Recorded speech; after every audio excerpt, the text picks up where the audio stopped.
Oi, eu sou o Matias. Eu sou a Tamires. E hoje nós vamos falar sobre um assunto um pouco diferente.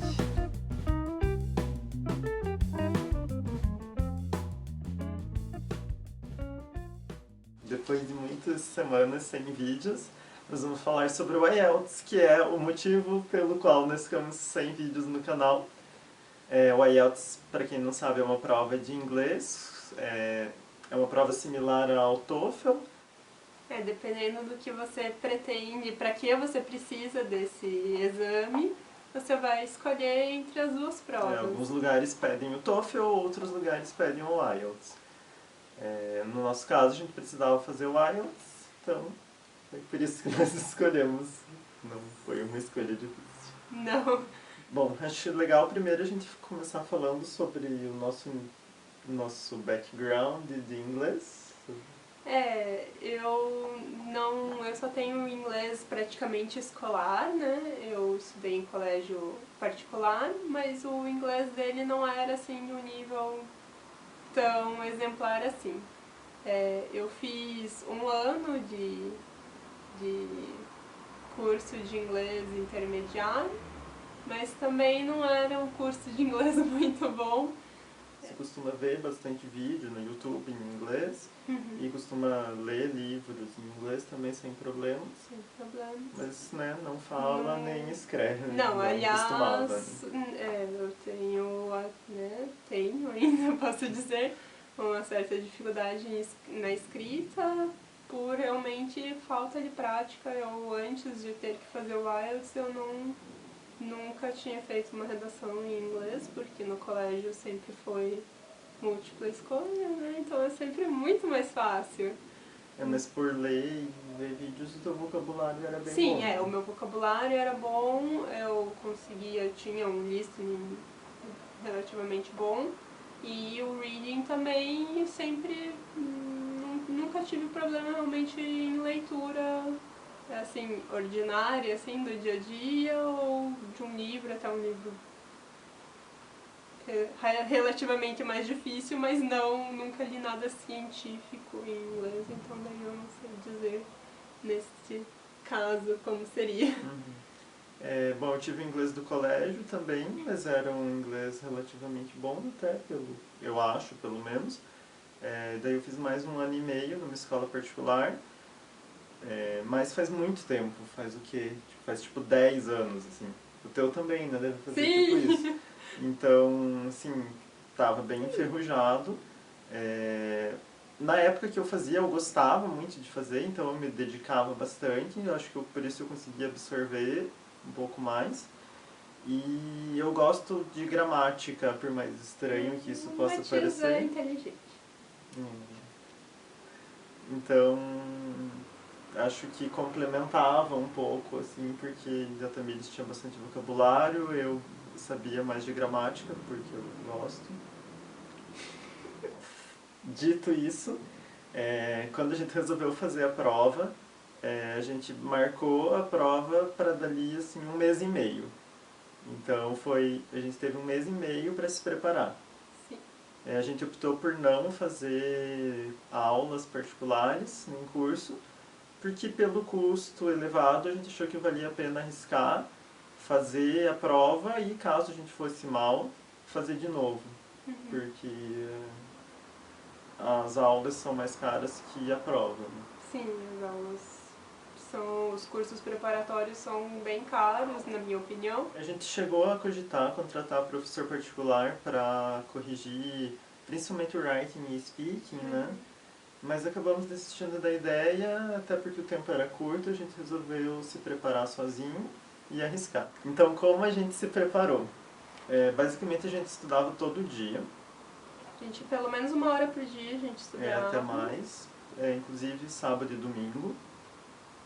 O que a gente usou, basicamente, foi esse livro, o Barron's IELTS. Ele tem várias dicas por modalidade, vários exercícios, né? Foi bem legal.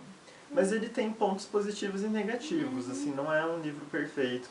tem alguns pontos que se torna repetitivo demais. Ele assim, principalmente certos aspectos, assim, tipo no writing, né? Ele é muito repetitivo, então você tem que ficar fazendo várias vezes a mesma coisa. Eu acho que podia, assim, focar em outras coisas diferentes. E tem coisas que se passa muito rápido, né? Assim, ele só foca em um capítulo aquilo e volta a focar naquela coisa que fala 1000 vezes, né? Mas era bom ter uma base, sabe? Ter, assim, um roteiro, né, pra estudar. A parte que a gente menos gostou no livro foram os simulados, porque o gabarito oficial do IELTS, ele tem uma certa flexibilidade, assim, tem algumas respostas que existem mais de uma alternativa correta, uma que, dependendo do caso, né, que o artigo pode ser opcional ou não. E o Barron's, ele não tem essa flexibilidade, o gabarito dele é mais rígido, então assim, as suas respostas parecem mais erradas do que elas são de verdade. Sim, a gente, depois de ter estudado bastante, acho que até terminado ele, né, a gente começou a estudar um pouco mais pela internet. E no próprio aplicativo do IELTS... Tem o aplicativo Road to IELTS, que é oficial da prova. Daí ele dava alguns simulados também, e daí no gabarito era bem mais flexível. Assim. Obviamente, né, se você não vai escrever uma coisa completamente diferente, mas dependendo do caso podia, né, ele dava essa flexibilidade de você poder usar um artigo ou não, e isso faz a diferença entre você acertar ou errar. Então, assim, eu acho que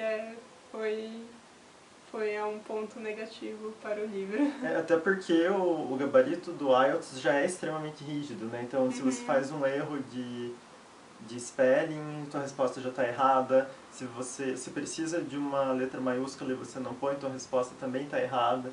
Então, é importante que você pegue um gabarito que seja o mais flexível possível. Assim, para você entender o porquê você pode acertar e o porquê você pode errar. E até ver as opções que você teria, né?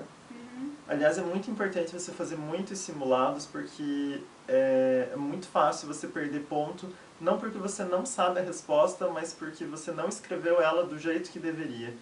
Então, existem questões que têm número máximo de palavras, então é muito importante você escrever exatamente do jeito que está sendo pedido. E para isso, só fazendo muito simulado. Porque é uma prova bem peculiar. Tem tipos de questões que eu nunca tinha visto, tipo de interpretação de texto, tem o true, false and not given.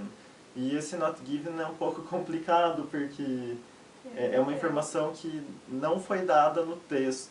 Assim. Mas ela pode estar subentendida, mas se não foi dada, ele é not given. Então...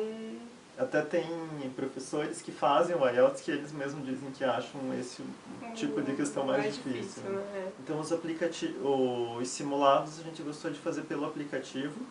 O aplicativo também tem exercícios, mas a gente... Desculpe. O aplicativo também tem exercícios, mas a gente não gostou tanto. O que a gente mais gostou do aplicativo foram os simulados mesmo. Por exemplo, os exercícios de speaking do aplicativo eram de pessoas que falavam muito mal. Nossa. Tipo, piores que a gente. Então, sabe, eu acho que não acrescenta muito você ver um vídeo de uma pessoa que está falando pior do que você. Só que tem poucos simulados, né? Então tem que procurar na internet, no site do IELTS, acho que tem alguns também. A gente foi catando um pouco de cada lugar. Mas é muito importante fazer vários simulados. Outro lugar muito legal que a gente achou e usou muito quando estava estudando para o IELTS é o site IELTS Liz. IELTS Liz. Ela é bem assim, didática, é muito boa a didática dela, tem muito conteúdo no site. Ela foca mais, né? Então ela tem dicas de writing, dicas de reading. Ela tem um canal no YouTube e um site. E foi também muito legal porque ela dá assim umas dicas, tipo, que você não vê em muitos lugares, assim, do tipo pra listening, de você escrever tudo em caixa alta. Então isso, assim, pra mim foi muito mágico, porque a gente nunca tinha muita certeza, assim, no que era necessário você... Na verdade você tem, né? Existem as regras para letras maiúsculas, né? Mas, então escrevendo tudo em caixa alta, isso é permitido, né?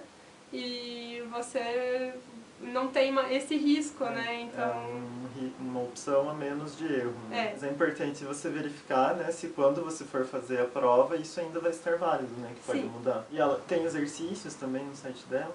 Que tem, ela tem exercício de speaking até, que eu lembro que foi o primeiro exercício que fizemos. E é bem completinho, assim. Ela até, uma coisa muito legal é que ela, da abertura, eu não lembro agora em que lugar do site, que você pode, no comentário, você comenta, as pessoas do mundo inteiro comentam qual foi o tópico do speaking, né, que é uma coisa que existem meio que tópicos, um trend assim, dos tópicos do momento, né? Então isso é bem legal porque você consegue assim dar uma sei lá, assim, uma estimada no que pode cair no teu teste, né? Porque isso é essencial. Se você não tem assim, um léxico, um conteúdo assim, de palavra que você sabe falar em inglês em um assunto específico, você vai ficar assim em silêncio, né? Ou vai hesitar, né? Você vai hesitar muito, né? Ou usar muito a mesma palavra, que é uma coisa que diminui muito sua nota. Então é bem interessante. Ela também dá bastante sugestão, assim, tem vídeos de palavras assim similares, né? Assim, como que você pode fazer assim, tipo, para falar a mesma coisa usando palavras diferentes, né? Que isso também, quando você está falando sobre o mesmo assunto em writing e em speaking, é bem importante, né? Você vai falar sobre calor, você vai usar só hot e isso vai deixar a sua nota, não vai ser errado, mas sua nota vai ser mais baixa, né? Você pode usar outras palavras para aumentar a sua nota e ela dá algumas dicas disso também. Uma dica bem legal para aumentar o vocabulário é usar um tipo de dicionário chamado Thesaurus. Também foi dica dela. Foi uma dica dela, que o Thesaurus é um dicionário de sinônimos. Então existem versões físicas, mas existem versões online também. Você coloca uma palavra, por exemplo, você escreve um texto. E você olha, estou repetindo muito essa palavra. Você coloca ela no Thesaurus, ele diz sinônimos e opções que você pode usar para variar. Então isso pode aumentar a sua nota também por não repetir a mesma palavra. Outro site que a gente usou bastante, principalmente antes da gente começar a estudar pelo Barron's, é o English Hilfen. Eu vou deixar os links aqui embaixo de todos os sites. Esse é um site alemão, ele tem bastante material para professores. Então, ele tinha muitas listas de exercícios, assim, principalmente de tempos verbais. Então, no começo foi bem bacana para a gente revisar os tempos verbais, as diferenças entre eles. Então tem umas explicações curtas de cada tópico e tem exercícios também, tem exercícios para você fazer direto no site e tem exercícios para imprimir como gabarito. Isso foi bem interessante para a gente praticar no começo. E foi bem legal mesmo esse site. Ele, além da estrutura dele, assim, ele tem muita coisa. Ele é um pouquinho confuso. Exercício, sim, para tudo mesmo. E também é bem prático, assim, de fazer os exercícios e tal. Ele tem, quando você erra, ele vai aparecer uma explicação porque você errou. Então é bem legal. Só às vezes escapam umas frases em alemão no meio. Então se você vê uma frase assim, meu Deus, não conheço nenhuma palavra, talvez esteja em alemão. É muito importante você fazer um planejamento também. Então pegue o tempo que você tem disponível, o prazo, né? E faz um planejamento dos tópicos. Eu preciso revisar esses tempos verbais, eu preciso revisar conditional, eu preciso revisar conjunções. Aliás, falando em conjunções, né, era o IELTS Ryan, tem um canal, que não lembramos o nome, mas vai estar o link aqui, que a gente usou principalmente para dar uma revisada nas conjunções, né, as palavrinhas de ligação, que é bem importante você usar.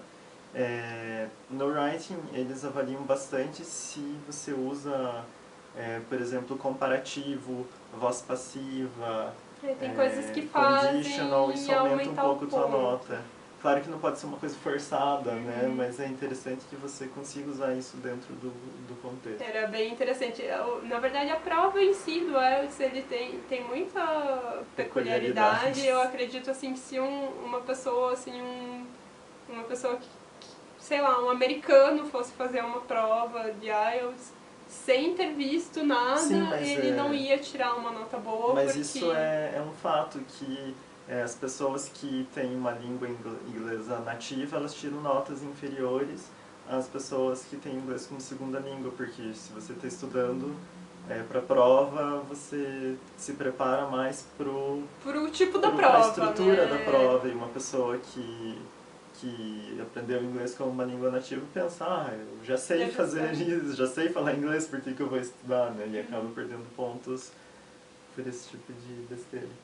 Também tem um site que na verdade esse outro, o Ryan, ele faz parte desse site, que são vários vídeos para vários professores, assim, para você aprender o inglês, né? Assim, existem vídeos mais para speaking, outros são de IELTS mesmo, então ele é assim bem para aprender a língua inglesa, né?